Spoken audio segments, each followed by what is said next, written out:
Estamos de volta na programação da Unasp FM 91.3 com o nosso plantão de informações e conteúdos sobre essa pandemia do coronavírus.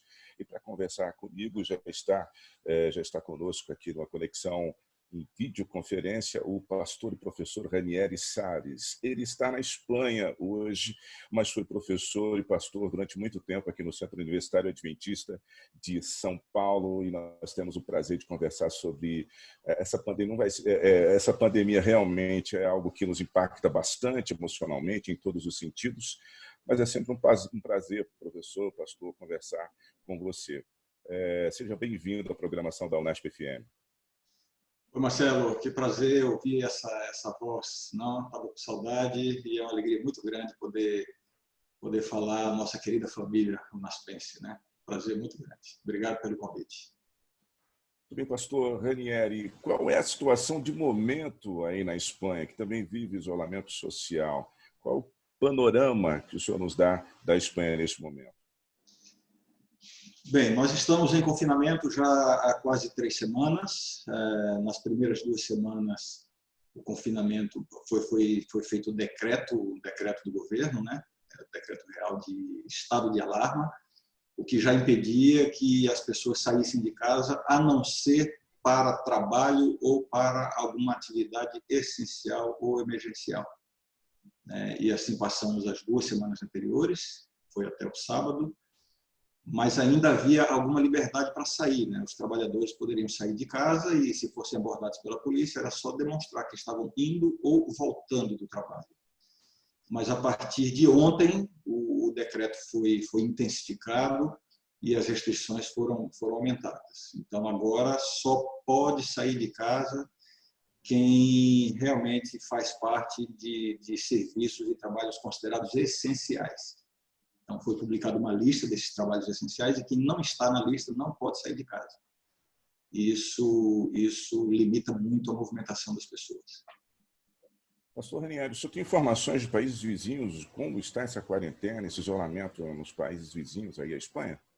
A verdade é que toda a Europa está convulsionada com essa situação, né? Desde que a Itália começou a se destacar com as estatísticas lá, o avanço dos contágios e um número muito elevado de mortos. Logo de começo, todo mundo, os países da Europa, especialmente os que estamos aqui mais nessa região, todo mundo já começou a se precaver, já prevendo que o problema iria se agravar para todos, né? Mas a verdade é que a Espanha tem sido, depois da Itália, onde o problema tem se agravado mais até agora, né? Vocês devem estar acompanhando as estatísticas e nós estamos ali, inclusive, em alguns aspectos, superior à Itália. Em vários momentos, durante esses dias, estivemos com mais contágios do que a Itália, considerando o mesmo período, o mesmo número de dias desde o primeiro contágio. E o clima é de tensão geral, né? A gente vê notícias aqui da Itália, de Portugal, dos vários países. A Alemanha está tendo resultados bem positivos com a contenção da epidemia lá. E, enfim, os outros países também, mas as medidas cada vez mais duras, mais restritivas, né, para ver se controla esse assunto, né? Pastor Ranieri, nós temos aqui informações no nosso noticiário no Brasil de que a Espanha tomou essas medidas mais sérias com um certo atraso, e por isso essa situação está tão grave na Espanha. Qual é a impressão aí entre... Essa opinião é dividida aqui. É claro que as informações oficiais que são publicadas pelo governo, o governo sempre está dizendo que está agindo com celeridade, a tempo, com equilíbrio, com cuidado, etc. Mas há o grupo da oposição que a todo momento constata que houve demora para algumas iniciativas, né? Essa questão do confinamento, por exemplo, né, que teve início se eu não me engano, hoje completa 17 ou 18 dias. Né? Alguns observadores argumentam que o confinamento deveria ter começado antes. Né? Deveria ter começado antes para poderia se conter com muito mais eficiência. Para você ter uma ideia, eu não vou me lembrar agora dos números exatos, né? Mas quando a gente acompanhou as notícias aqui em casa, veja, era uma quarta-feira, eu fiz uma reunião da comissão das 2 igrejas, E aí já decidimos fechar as igrejas. Não havia ainda o decreto de confinamento. Isso foi na quarta-feira. Quando foi na quinta-feira, a União Espanhola da Igreja Adventista já passou um comunicado a todos os pastores para considerarem seriamente a possibilidade de fechar as igrejas. E quando foi na sexta-feira, o governo anunciou o decreto, o estado de alarma, como eles chamam aqui, que começou a valer já no dia seguinte e, para alguns aspectos, na segunda-feira. Então, veja bem, na quarta-feira, a gente já percebia que não se podia ter qualquer tipo de reunião pública, embora não houvesse uma recomendação oficial ainda. Então, essa percepção já estava espalhada pelo país. Muitas empresas, é provável que a maioria das empresas já estivessem, naquele momento, antes do decreto, já estivessem impedindo reuniões, contatos pessoais livres, limitando o acesso de compradores, vendedores, clientes. Eu tenho várias pessoas na igreja que trabalham em empresas, ou como vendedores, ou como pessoas internas das empresas, e já havia limitações nisso aí. Então, olhando por esse aspecto, alguns argumentos que o governo demorou, porque a sociedade já estava um passo à frente nesse sentido. Eu não posso fazer essa afirmação, porque isso depende de muitos dados, muitas informações e muitas outras questões. Mas a verdade é que quando o presidente do governo anunciou o estado de alarma, e na sua fala ele tentava mostrar a gravidade do caso, hoje a gente até sorri, sorri no sentido assim, de ver como era a situação.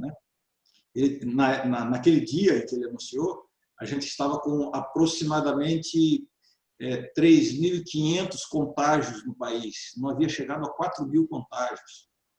E ele dizia, nós temos que tomar essa iniciativa e tal, porque em poucos dias chegaremos a 10.000. E hoje, menos de 3 semanas depois, agora há pouco, agora à tarde, já estávamos chegando a 95.000 contágios.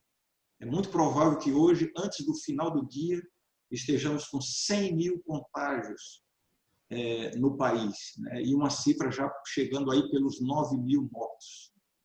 Então, a gente vê que o crescimento, o avanço é geométrico, é assustador. E a sociedade está realmente no estado... Bom, Marcelo, vai me interrompendo aí, porque eu não sei o quanto eu posso falar, não combinamos aqui qual é o tempo da entrevista. Mas é que eu estou tentando assim, expressar um pouquinho o clima. Olha, pode parecer exagero, pelo que eu tenho acompanhado aí do Brasil, vendo as notícias, enquanto muita gente no Brasil, e gente importante está dizendo que isso talvez não passe de uma gripezinha, o que nós estamos vivendo aqui é um clima, eu nunca vivi guerra, mas é um clima que cheira guerra, ambiente de guerra. A cidade que eu moro aqui, de maneira geral na Espanha, mas a cidade de Bilbao, é uma cidade muito movimentada, muita gente nas ruas, muitas crianças e muitos parques. Qualquer hora do dia ou da noite que a gente sai, a gente vê a cidade fervilhando, as lanchonetes, os bares, os movimentos, idosos nas ruas, famílias. E a gente vê a cidade agora, eu não posso sair de casa, mas aqui da janela do meu apartamento, das janelas aqui, a gente está na montanha, a gente tem uma visão completa da cidade, do centro da cidade, das principais vias de movimento. Parece que a gente está numa cidade fantasma. Isso dá um sentimento de angústia que não dá para expressar, sabe? Dá uma angústia, a gente vê assim, uma cidade fantasma. E também a tristeza de ver como, a princípio, 2, 3 semanas atrás, a pandemia era um evento que tinha chegado aqui no país, mas que ainda parecia algo distante, porque a gente acompanhava pelas notícias. Eu me lembro dos primeiros casos de contagiados aqui no País Vasco, que é essa região norte aqui da Espanha. Em tal hospital deu entrada, em tal lugar deu entrada uma pessoa contagiada. E hoje o contágio bateu às nossas portas. Eu tenho pessoas, membros da minha igreja, que estão agora no hospital se tratando, tenho pessoas em estado grave. Já houve casos, não na minha igreja, mas casos de vários adventistas que já perderam a vida por causa do vírus. Então, a gente está sentindo muito de perto, a gente está sentindo o cheiro do vírus, digamos assim. E o sentimento é esse, é de que não se trata de uma gripezinha, sabe? É muito mais do que isso. Nós estamos conversando com o pastor Ranieri Salles, ele é pastor adventista em Bilbao, na Espanha, né, pastor? Isso, Bilbao. Pastor, como estão funcionando os serviços essenciais na Espanha? Bem, foi decretado que a partir de ontem funcionem somente os serviços essenciais. O decreto do governo de confinamento, que durou as 2 primeiras semanas até domingo, previa qualquer movimentação que não fosse a trabalho. Ou seja, por exemplo, eu como pastor, eu tenho um documento que comprova que eu sou pastor adventista, e eu tenho 2 igrejas aqui na cidade, uma em Bilbao e outra na cidade vizinha, em Baracaldo. Então, esse documento aponta o meu endereço, a placa do meu carro e o endereço das 2 igrejas. Então, pelo decreto, eu poderia sair de casa para me dirigir ao local de trabalho. O decreto previa isso. Então, eu poderia sair para ir para qualquer uma das 2 igrejas, né? E assim com todos os trabalhadores. Qualquer pessoa podia sair e se dirigir ao local do trabalho e voltar para casa. Só que desde ontem as restrições foram aumentadas. Ninguém pode sair mais, só os serviços essenciais. E é uma lista deles, né? Alguma coisa, o pessoal da área de saúde, e, enfim, os serviços considerados essenciais. Fora isso, ninguém pode sair, né? E isso diminuiu ainda mais a circulação de pessoas, né? Não sei se eu posso contar algumas coisas aqui. Eu já disse. Fique à vontade, pastor. O tempo que a gente tem, né? Mas, por exemplo, depois de pouco mais de 2 semanas de confinamento, um dos trabalhos que eu e a Mara, minha esposa, ela trabalha como pastora dos jovens aqui do distrito, né? Então, uma das coisas que a gente tem feito de casa é estar em contato com os membros da igreja, ligando, buscando, e pessoas interessadas, pessoal que está estudando a Bíblia e tal, e procurando identificar pessoas com necessidades, né? E fomos identificando já diversas famílias, especialmente estrangeiros, né, que não têm um trabalho fixo, que já estavam começando a ficar sem alimento em casa. Então, agora a necessidade de a gente sair e prover alimento para essas pessoas. Mas o decreto nos impede de sair. Então, finalmente, eu, em contato com a União, obtive uma declaração da ADRA. Aqui tem o Banco de Alimentos do Governo, que é o que fornece alimentação para a ADRA. Eles me mandaram também uma carta, uma declaração, constatando os serviços da ADRA. E eu liguei para a polícia de manhã, né, para poder pedir uma autorização especial para poder sair daqui de casa e ir até a ADRA e convocar essas famílias para receberem alimento. Para quem não sabe, a ADRA é uma agência de assistência social adventista que funciona no mundo todo. Pastor, sobre o seu ofício agora, nós sabemos que os pastores eles têm uma missão muito importante nesse período de isolamento social, que é para lidar com as pessoas, para que elas mantenham a sua saúde mental. Como é que está sendo feito esse trabalho? Esse recurso que a gente está usando aqui, né, para os ouvintes que não sabem, nós estamos aqui conversando, mas estamos nos vendo, né? Temos aqui um aplicativo que nos permite comunicarmos diretamente. Esse é o recurso que nós estamos usando com a igreja, a internet, né? Além dos grupos de WhatsApp. A gente sabe que os grupos de WhatsApp, às vezes, né, mais atrapalham do que ajudam, mas nesse momento nós temos diversos grupos aqui entre as igrejas que têm possibilitado manter essa interação, né, esse sentimento de família, de unidade, né? E todo fim de semana, todos os sábados, eu faço a transmissão do culto pelo YouTube, né? E depois a gente tem um momento de debate, um chat ali. À tarde, eu estou fazendo também, juntamente com a Mara, a gente faz um encontro com as pessoas, com jovens. Eu tenho dirigido classes bíblicas pelos aplicativos da internet. E essa é a forma como a gente tem encontrado para ainda manter, né, digamos assim, essa comunhão. Outro instrumento que tem sido muito útil aqui, muitas unidades da Escola Sabatina, que é o nosso programa de estudo semanal da Bíblia que temos na igreja, né? A igreja se divide em grupos, em unidades, e cada unidade tem ali o seu grupo, com o seu professor, né? E essas pessoas se tornam muito próximas, muito amigas. Então, muitos desses grupos estão mantendo as suas atividades virtualmente, né? Através dos aplicativos da internet, se unem, então todos se veem, todos se falam uns com os outros.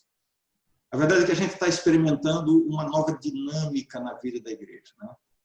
Você sabe, Marcelo, que os especialistas já estão apontando que esse evento vai transformar as relações humanas em todo o mundo, né? As relações de trabalho, as relações de estudo, né? E em todos os sentidos. E a gente já vê que isso está acontecendo na igreja também.